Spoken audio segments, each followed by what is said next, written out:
네, 하루간 경제 뉴스를 종합하는 시간 경제운입니다. 폴란드 정권이 8년 만에 교체됐습니다. 폴란드는 우리나라와 대규모 방산 계약을 맺은 인연이 있는데요. 이번 정권 교체로 과거에 맺은 계약이 무효화될 수 있다는 전망이 나오고 있다고 합니다. 그 자세한 내용 뉴스포인트에서 바로 만나보겠습니다. 오늘 뉴스포인트는 권영욱 기자와 함께합니다. 안녕하십니까? 안녕하십니까? 네, 이번 폴란드에서 신임 총리가 나왔다고요? 네, 폴란드에서 야권 연합을 이끌던 전직 총리 출신의 인사가 이번에 새롭게 총리로 다시 결정이 됐습니다. 예. 도널드 프란치셰크 투스크 총리 후보에 대한 찬반 투표가 있었는데요. 찬성 248대 반대 201로 총리 지명이 확정이 됐습니다. 네. 바로 앞서서 같은 날 현 총리에 대한 신임 투표가 이제 부결이 됐었거든요. 네. 그에 따른 후속 절차였는데 지금 현재의 총리는 민족주의 우파 성향의 마테우시 모라비에츠키였는데 일종의 민족주의 우파 정부가 실각을 한 셈입니다. 투스크 신임 총리는 현지 시각으로 13일 폴란드 대통령의 새 정부 출범 선언과 함께 이제 공식적으로 취임을 하고요. 그리고 14일에는 브뤼셀에서 열리는 EU 정상회의 참석으로 공식 일정을 시작합니다. 네, 전직 그 총리가 이제 우파 성향이었고 이번에 된 총리가 조금 더 진보적인 성향인 것 같습니다. 이 발음이 조금 어려운데 도널드 프란치셰크 투스크 총리였나요? 도널드 총리라고 부르면 되겠죠? 투스크 총리라고 투스크 부르면 총리라고 되겠습니다. 부르면 됩니까? 예, 이 투스크 총리가 그러니까 과거에 총리를 한번 했었는데 다시 또 총리 자리에 오른 거군요. 그렇습니다. 그 현재에 있었던 그 민족주의 우파 정권이 들어서기 직전인 2014년까지 7년 동안 총리를 했었고요. 예. 그러니까 이제 이번에는 8년 만에 두 번째 총리의 임기를 시작하게 됐는데 네. 이 투스크 총리 후보자는 그 지명이 확정된 뒤에 연설을 가졌는데 좀 내용이 좀 인상이 깊습니다. 뭐라고 했냐면 우리는 함께 모든 것을 바로 잡을 것이라며 내일부터는 모두가 예외 없이 집에 있는 듯한 편안함을 느낄 수 있도록 잘못된 것들을 바로 잡겠다라고 소감을 전했거든요. 네. 그러니까 정권이 교체됐다는 것을 좀 실감나게 하는 그런 소감이라고 할 수 있는데 네. 전 정부와는 다른 행보를 하겠다라는 점을 분명히 한 셈입니다. 네, 뭐 8년 만인가요? 8년 네. 만에 총리를 뭐 다시 시작하게 됐으면 이제 마음가짐도 새로 해서 막 그렇게 얘기를 한 것 같은데 네. 그런데 직전 정부 같은 경우에는 유럽연합하고 마찰이 있었다고 알려져 있었는데 이 새 정부 들어서는 화해 분위기가 어떻게 다시 만들어지겠습니까? 네, 지난해 2월이었죠. 우크라이나 전쟁이 이제 발발하면서 폴란드가 어떤 직접적인 안보 영향권에 놓이게 됐었는데 이 집권당에서는 우크라이나 지원의 교두보 역할을 자처하면서 유럽연합과 좋은 관계를 맺었는데 이제 전쟁이 장기화되면서 유럽연합이랑 조금 균열의 조짐이 좀 계속 나왔거든요. 네네. 좀 분쟁도 있었고 그런 것과 달리 이번에 새로 이제 총리직을 맡게 되는 투스크 총리가 이끄는 야권 연합은 폴란드를 친EU 노선으로 다시 완전히 탈바꿈시키겠다 이렇게 좀 얘기들 하고 있어서 네. 그런 노선이 예상이 됩니다. 그러니까 최근에 EU 회원국인 헝가리의 어떤 어깃장에 우크라이나 지원 동력이 약해질까봐 EU에서 좀 노심초사하고 있었는데 이번 이 투스크 총리를 굉장히 좀 반기고 있습니다. 그래도 친EU 정권이라고 볼 수가 있으니까요. 네네.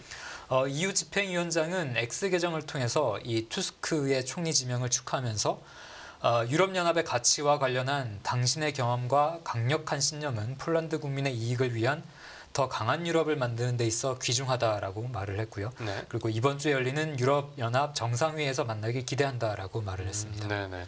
그런데 앞에서도 말씀해 주셨듯이 이번 새 정부가 그 이전 정부와 다른 길을 가겠다라고 하는 거면 네. 그 이전 정부 때 추진했었던 각종 정책 혹은 뭐 이런 사업들 같은 경우에도 번복될 가능성이 있는 거겠죠. 네, 단순히 이전 정부와 다른 길을 간다라면 문제가 없을지 모르겠지만 이제 이전 정부가 했던 걸 다시 들여다보고 그걸 무효화시킬 수가 있어서 좀 얘기가 좀 많이 나오는 건데 네. 무엇보다 이미 체결됐던 한국과 폴란드 간의 방산 그 계약에 불똥이 튈 것인지 좀 주목을 받고 있습니다. 네. 일단 좀 다소 불안한 우리나라 입장에서는 다소 불안한 발언들이 좀 나오고 있는데요. 네. 야권 연합 그러니까 새롭게 이제 집권하게 되는 그 당 소속의 하원 의장이 현지 방송 인터뷰에서 이런 말을 했습니다. 임시정부 그러니까 이전 정부가 서명했던 합의는 무효가 될 수 있다 하면서 10월 15일 총선 이후에 그 이전 정부는 예산을 쓰지 않고 국가 관리에만 권한을 제한했어야 했다라고 그렇게 주장을 하는데요. 예.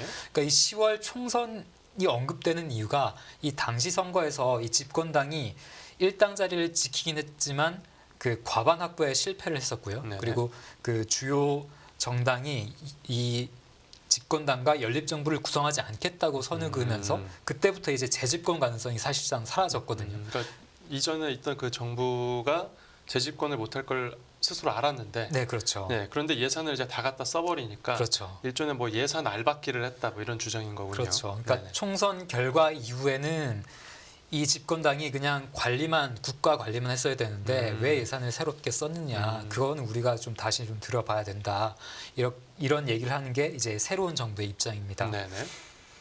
한국에서는 이 한화 에어로스페이스가 폴란드랑 3조 원 규모의 방산 장비 수출 계약을 맺었다고 발표를 했잖아요. 네네. 폴란드 내에서는 이제 사실상 실권을 잃어버린 정부가 추진했던 계약인 만큼 이것을 다시 들여다볼 가능성이 있습니다. 네, 그런데- 그리고 네. 그러니까 차기 또 국방장관으로 내정된 인사도 좀 인터뷰를 통해서 비슷한 발언을 했는데, 그러니까 총선 이후에 정부가 서명한 계약을 분석하고 평가할 것이라고 얘기를 했습니다. 예. 근데 여론도 심상치 않은 것 같습니다. 이 유럽 주요 언론들까지 한국 방산 수출 관련 이야기를 하고 있다는데 어떤 내용입니까? 네, 영국 경제지죠 파이낸셜 타임스가 폴란드의 정권 교체 이슈와 함께 또 정부의 자금 부족까지 겹치면서 한국의 무기 수출 계약이 무산될 수 있다라고 좀 전망을 하고 있고요. 네네. 그리고 로이터 통신도 이번 폴란드 하원의장의 발언을 소개하면서 한국의 방산 수출에 영향을 미칠 수 있다라고 그렇게 좀 보도를 했습니다. 네, 알겠습니다. 앞으로 상황이 어떻게 전개될지 지켜봐야겠습니다. 다음 뉴스 보겠습니다.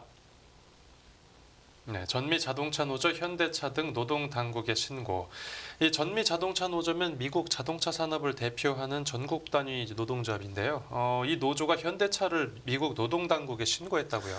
네, 그렇습니다. 현대차와 혼다 그리고 폴크스바겐의 미국 노동자들이 노동조합 결성을 불법적으로 방해받았다라는 이유로 그러니까 회사를 노동당국에 신고를 했는데요. 네네. 현대차의 알라바마주 공장 노동자들이 포함이 됐습니다. 네네. 전미자동차 노조의 션 페인 위원장은 성명에서 이들 회사는 자동차 노조들이 정당한 몫을 위해 싸우는 대신 자리에 앉아서 입을 다물도록 하기 위해서 위법 행위를 저지르고 있다라고 주장을 했는데요. 네. 그러면서 현대차를 비롯한 자동차 제조 사업장에서 자신들은 노동자들의 입장을 지지해 왔다면서 그러니까 자동차 업계의 기록적인 수익은 노동자들에게도 기록적인 임금 협상 계약으로 이어져야 한다 이런 주장을 강조했습니다. 네네. 그러니까 이번 신고 전에는 이 자동차 회사들의 파업까지도 주도를 했었나 봅니다. 그렇죠. 그 외신에도 많이 나왔었는데 전미 자동차 노조가 전례 없는 자동차 대형 3사를 상대로 하는 동시 파업을 이끌었는데 네네. 이 3사에는 제너럴 모터스와 포드, 스텔란티스가 들어갑니다. 네. 그러면서 지난달 17일이었죠. 세 개사 모두를 상대로 4년 동안 임금 25%를 인상하기로 하는 그런 합의를 이끌어낸 바가 있습니다. 일종의 파업 승리를 한 셈인데 네네.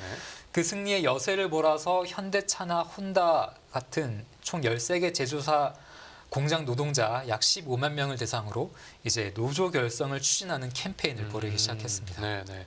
그러니까 그렇게 노조를 결성하려고 했는데 이제 자동차 회사들이 회방을 놨다라는 주장 같습니다. 네. 근데 이번에 노조가 그 자동차 회사들을 상대로 문제 삼은 그 구체적인 내용은 뭐였습니까? 네, 혼다의 인디애나주 공장 같은 경우에는 친노조 활동 노동자들이 경영진의 어떤 감시 표적이 되었다라고 고발을 했고요. 그리고 폴크스바겐 테네시주 공장에서는 노동자들이 노조에 관해 얘기도 하지 못하도록 위협을 했고 회사가 예. 그리고 업무 시간 외의 업무와 무관한 공간에서조차 노조 홍보물을 배포하거나 노조 이슈를 논의하는 것을 불법적으로 막으려 했다라는 게 이 전미 자동차 노조 측의 주장입니다. 네. 그리고 현대차 같은 경우에는 엘라바마주 공장에서 업무 외의 시간에 업무 공간이 아닌 곳에서 경영진이 불법적으로 노조 홍보물을 압수하고 폐기하고 또 반입을 금지했다라고 주장을 했습니다. 네.